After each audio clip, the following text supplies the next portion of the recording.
Hello दोस्तों, welcome to software engineering channel. क्या हाल चाल है आप लोगों का। सॉफ्टवेयर इंजीनियरिंग चैनल में .NET 6 with C# and MVC की जो प्ले लिस्ट हमने स्टार्ट की थी, उसका जो लास्ट लेक्चर था, I think so lecture number 4 था। उसके अंदर हमने ये देखा था कि किस तरीके से आप चूज़ करते हैं और किस तरीके से किसी टेम्पलेट को एडिट करके आप उसको अपने इस्तेमाल के काबिल बनाते हैं। और उसके अंदर मैंने आपको सारा कुछ बताया था कि हमें 2 किस्म के टेम्पलेट की ज़रूरत होगी, एक एडमिन पैनल के और एक जो फ्रंट एंड पे चलता है, जो यूज़र देख रहा होता है। और उसके बाद मैंने एक एडमिन पैनल का टेम्पलेट आपको फ्री ऑफ कॉस्ट एक वेबसाइट भी बताई थी जहाँ से आप डाउनलोड कर सकते हो, और उसके बाद उसको एडिट करके भी दिखाया था किसी हद तक, और एडिट करने की सारी स्ट्रैटेजी भी बताई थी कि आप किस तरीके से इसको एडिट कर सकते हो।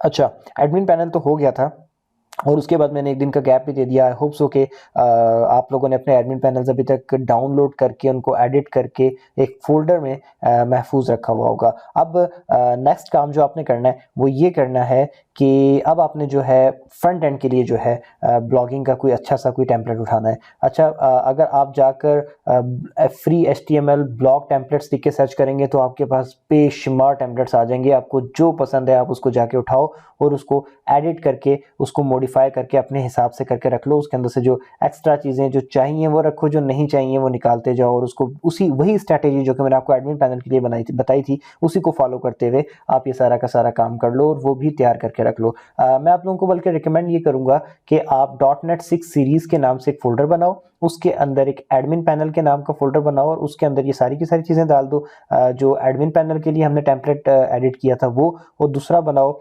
ब्लॉग के नाम से या फिर ब्लॉग या फिर फ्रंट एंड के नाम से एक पैनल बनाओ, और उसमें जो ब्लॉग की थीम आपने डाउनलोड की है और उसको एडिट करके जो सेट किया है आप उसको उसमें डाल दो। एडिटिंग करने का जो चीज़ें चाहिए वो रखने का और जो चीज़ें नहीं चाहिए उनको निकालने का टोटली वही तरीका है जो कि मैं लास्ट लेक्चर में आपको बता चुका हूँ। तो लेकिन बहुत सारे टेम्पलेट्स हैं, आप उसमें से कोई सा भी ब्लॉग का टेम्पलेट चूज कर सकते हो, लेकिन फिलहाल के लिए मैं आपको ये रिकमेंड करूंगा कि इंतहाई सिंपल सा टेम्पलेट जो मैं खुद चूज करने वाला हूं, आप लोग भी वही चूज करो। उसमें फ़ायदा ये होगा कि साथ चल रहे हैं तो सेम चीज़ों को सेम तरीके से एडिट करते हुए चलेंगे तो ज़्यादा अच्छे तरीके से चीज़ों को सीख सकोगे। अदरवाइज मैं एक टेम्पलेट उठा लेता हूँ, आप कोई और टेम्पलेट उठा लेते हो, मैं अपने टेम्पलेट में कोई चीज़ करता हूँ और वो फिर आप अपने टेम्पलेट में सोचते रहोगे कि यार इसका डिज़ाइन थोड़ा सा चेंज है तो अब मैं कैसे इंप्लीमेंट करूं। मैं ये नहीं कह रहा कि आप दूसरा ब्लॉग कोई भी डिजाइन ना करो, बट स्टिल मैं ये कह रहा हूं कि एक टेम्पलेट आप मेरे वाला फॉलो करो, दूसरा कोई साइड प्रोजेक्ट बना लो, उसके अंदर मेरे टेम्पलेट पे जो चीजें मैं सिखा रहा हूं वैसे एज इट इज इंप्लीमेंट करो अपने पास, और फिर जो दूसरा प्रोजेक्ट है उसमें आप अपने तौर पे उसको भी ट्राई करते रहो, चीजें इंप्लीमेंट करते रहो। तो मैंने काफी ढूंढने के बाद एक ब्लॉग टेम्पलेट उठाया है, बड़ा ही सिंपल सा टेम्पलेट है, और उसी को उठाने की वजह क्या है ये भी मैं आपको आगे जाके बताता हूँ। मैं चलता हूँ अपने ब्राउज़र की तरफ, और मैं w3schools.com के नाम से एक वेबसाइट है, इसका लिंक है पूरा का पूरा।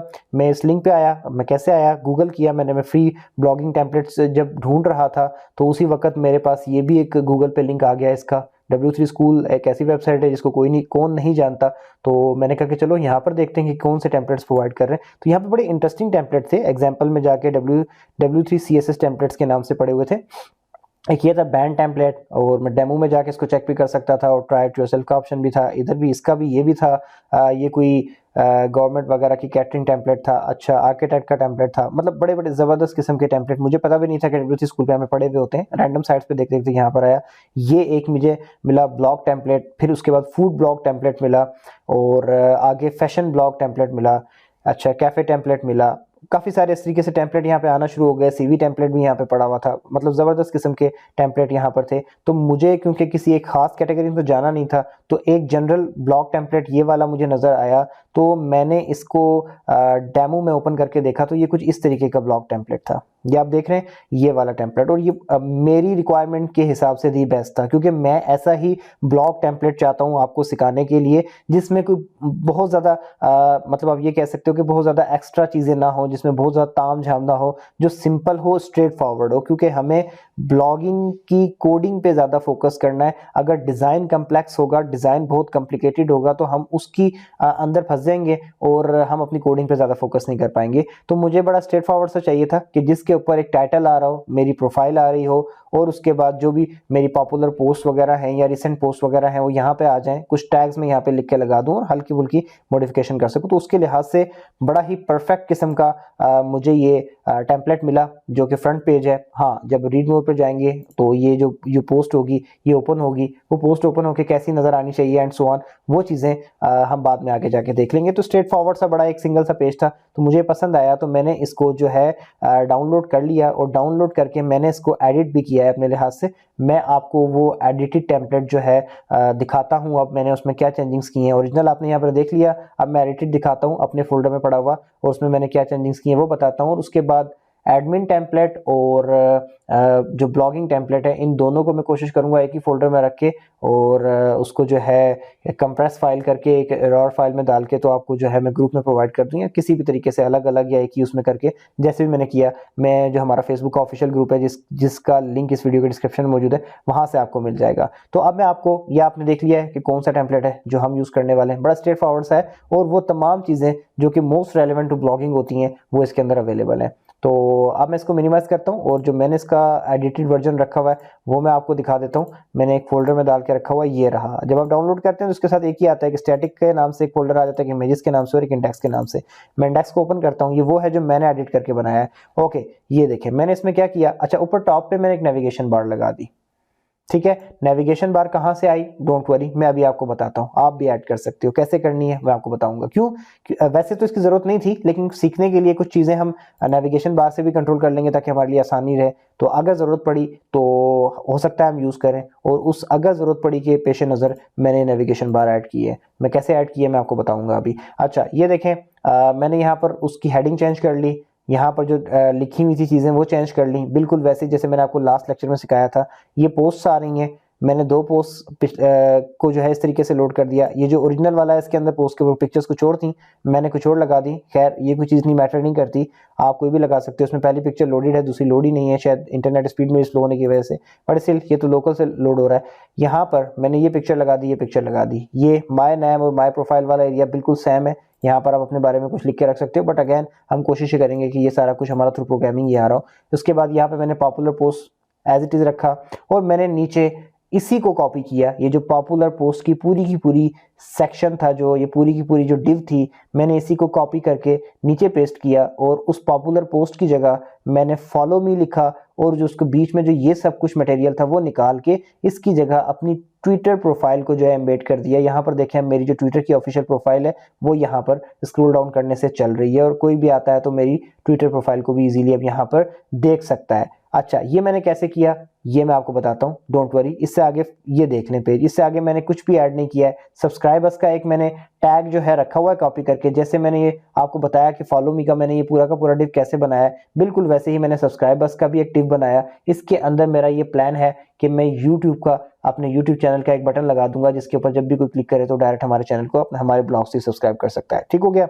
अच्छा, यहाँ पर कुछ टैग्स वगैरह है, ये तो आपके ऊपर है, आप जो मर्जी डालें, इसको भी हम देख लेंगे आगे। और उसके बाद मैंने खूबसूरती से लिख दिया design and develop by Hammad Maqbool, यानी कि मैंने अपना नाम लिख दिया, बावजूद इसके कि मैंने इसको कोई डिजाइन एंड डेवलप नहीं किया था। होना तो असूलन ये चाहिए था कि एडिटेड बाय हमाद मकबूल। चले, खैर चलता है सब कुछ यहाँ पे। अच्छा, अब ये हमने सिस्टम इसको सारा का सारा बना लिया। आई होप सो कि आपको ये देख के अच्छा लग रहा होगा। अब इसमें जो आपके कुछ सवाल हैं वो मैं आपको बता देता हूँ। मैं बहुत सारी चीजें जो पिछले लेक्चर्स में सिखा के आ रहा होता हूँ, मैं वो यहाँ पे रिपीट नहीं करूंगा, दोबारा से नहीं बताऊंगा। अगर आपने उन चीजों को अच्छे तरीके से ध्यान से कर लिया तो ये आपको समझ आ ही जाएंगी। जैसे कि मैंने इस पॉपुलर पोस्ट वाले डिव को उठाया, नीचे पेस्ट किया, उसी के नीचे एग्जैक्टली पेस्ट किया, और उसको पॉपुलर पोस्ट को काट के फॉलो में लिखा, और ये जो इसके अंदर जितना भी मटेरियल था इसको रिमूव करके इसकी जगह ट्विटर प्रोफाइल लगाई। अब ट्विटर प्रोफाइल कहाँ से आई उसका बड़ा आसान तरीका है, मैं आपको बता देता हूँ। आप जाके गूगल पे सिंपली इतना लिखें, how to embed a Twitter timeline in my website. ठीक है, आपके पास ये खुद ब खुद इनका गूगल का हेल्प सेंटर ओपन हो जाएगा,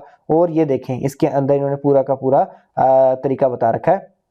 to add an embedded timeline in your website, go to this link, enter URL of the timeline. ठीक है ना, यानी कि जो आपका कोई यूआरएल होता है हर हर प्रोफाइल का एक URL होता है, वो जब आप अपनी प्रोफाइल खोलते हो ट्विटर पे ऊपर आ रहा होता है, उसको उठा के आपने कॉपी पेस्ट करना है, थीम सेलेक्ट करनी है, हाइट वगैरह सेलेक्ट करनी है कितना बड़ा होना चाहिए, और जो कोड जनरेट होगा उसको कॉपी करके उस जगह पे पेस्ट कर देना है जहां पे आप ये लगाना चाहते हो। मुझे इस फॉलो मी के नीचे लगाना था तो मैंने इसका कोड यहाँ पे पेस्ट कर दिया अपनी प्रोफाइल का। ठीक हो गया।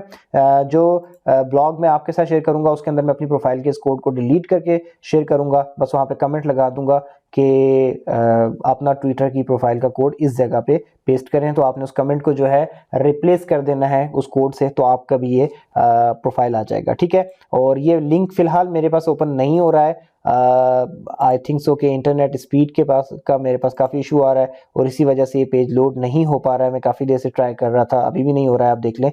बहरहाल आपके पास आई होप सो कि हो जाएगा, और इन केस अगर इस पेज पे लोड होने के बाद कुछ चेंजिंग्स नज़र आती हैं या फिर ये वो काम नहीं करता है जो मैंने आपको बताया है, हो सकता है कि आप वीडियो जब देख रहे हो उस वक्त तक ये मेथड इनका बंद हो चुका हो, स्टिल आप गूगल पे जाके लिखेंगे how to embed a Twitter timeline into your website, तो आपको एक नहीं, दो नहीं, 10 तरीके मिल जाएंगे एम्बेड करने के, यूट्यूब ट्यूटोरियल मिल जाएंगे जिसके थ्रू आप एम्बेडिंग सीख सकते हो। लेकिन इन सब चीज़ों के लिए HTML और CSS की बेसिक नॉलेज होना लाजमी है। मैं आपको बार बार कहता हूँ, अभी भी नहीं सीखा है तो W3 स्कूल जो ये साइट मैंने आपके सामने खोली हुई है, इससे जाके प्लीज़ सीख लो, ये कहीं ना कहीं आपको लाजमी काम देगा।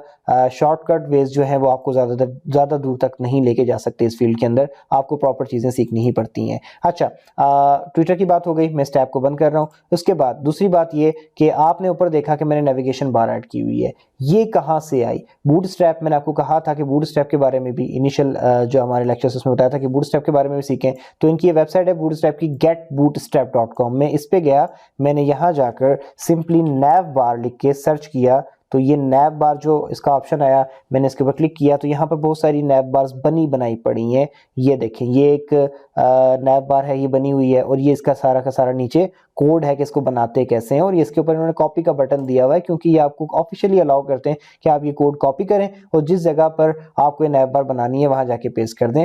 तो मैंने ये कोड कॉपी किया और मैंने ये नैव बार बनानी थी बिल्कुल इस पेज के टॉप पे, तो मैंने टॉप पे जाकर बॉडी के अंदर रहते हुए टॉप पे जाकर इस कोड को पेस्ट कर दिया, और पेस्ट करने से नैव बार आ गई। और उसके बाद मैंने क्या किया कि इसमें चेंजिंग्स कर ली, जैसे कि जहां पर नैव बार लिखा हुआ था वो नैव बार हटाकर, यानी कि ये वाला जो नैव बार लिखा हुआ है ये यहाँ से यहाँ शो हो रहा था, इसकी जगह अपना नाम लिख दिया, और ये जो बटनों के नाम थे इनको रिप्लेस कर दिया उन नामों से जो नाम मुझे चाहिए थे। बाकी ये वाइट कलर में है और आपको जो शो हो रही है वहां पर वो ब्लैक कलर में है, तो डोंट वरी, आप नीचे जाएं, डिफरेंट कलर्स अवेलेबल हैं इसके, आप उसमें से कोई भी चूज कर सकते हो। मैं नीचे जाता हूँ, ये देखें ये ब्लैक कलर में आ गई। सही है, आपको ये चाहिए आप ये लगा लो। खाली आपको करना क्या है कि आपने ये देखा कि नैव बार डैश डार्क BG डार्क, ये आपके क्या हैं, CSS की क्लासेस हैं जो कि इसको डार्क करने में मदद देती हैं। वहां पर नैव बार लाइट लगा हुआ था, और जो ये वाली आपको टॉप पे जो मैंने बिल्कुल स्टार्ट में दिखाई है ये वाली, इसके अंदर नैव बार लाइट लगा हुआ है और ये BG लाइट है। आप इनको डार्क से रिप्लेस करके देखें, दोनों को बारी बारी, या फिर एक को, इनमें से किसी एक को रिप्लेसमेंट करने से आपका काम हो जाएगा। बाकी जो मेरा ये ब्लॉग है, मुझे एग्जैक्टली याद नहीं है कि मैंने इसमें से नैव बार लाइट वाले को डार्क किया था या फिर BG लाइट वाले को डार्क किया था, या फिर इन दोनों को, लेकिन इनमें से ही ये डार्क से रिप्लेस जब आप करते हो इनको, तो आपकी ये थीम का इसका जो कलर है चेंज हो जाता है। मैंने किसको रिप्लेस किया था, जब आप मेरा ये कोड खोलोगे जो मैंने अपलोड कर देना है आज ही इसका ये टेम्पलेट फेसबुक पे के ऑफिशियल जो हमारा ग्रुप है उसके अंदर, तो वहां पर जाकर आप देख सकते हो और ये पूरा का पूरा आपको मिल जाएगा। बल्कि अगर आप चाहो गेट बूटस्ट्रैप से अपनी ये नैव बार नहीं उठाना चाहते तो मैंने जो आपको दिया है इसी को एडिट करके मेरा नाम हटाकर तो अपना डाटा यहाँ पे लिख सकते हो। तो इस टेम्पलेट को उठा लो, इसको अपने लिहाज से एडिट कर लो। जब ये सारा कुछ हो जाएगा तो नेक्स्ट लेक्चर के अंदर हम थोड़ा सा मूव करेंगे अपने विजुअल स्टूडियो की तरफ, और मुझे उम्मीद है कि आपको मैंने सिखाया था लास्ट लेक्चर्स में कि विजुअल स्टूडियो को किस तरीके से रेडी करना है अपने प्रोजेक्ट वगैरह के लिए, और सारे ट्यूटोरियल मैंने शेयर किए थे, तो आई होप सो कि आपने वो सब कुछ कर लिया होगा। तो अभी इस लेक्चर को मैं यहाँ पे एंड करता हूँ ताकि आपको ये टाइम मिल जाए कि आप इस ब्लॉग को एडिट करके अपने लिहाज से तैयार कर सको। दोबारा मिलेंगे नेक्स्ट लेक्चर में, तब तक के लिए अल्लाह हाफिज।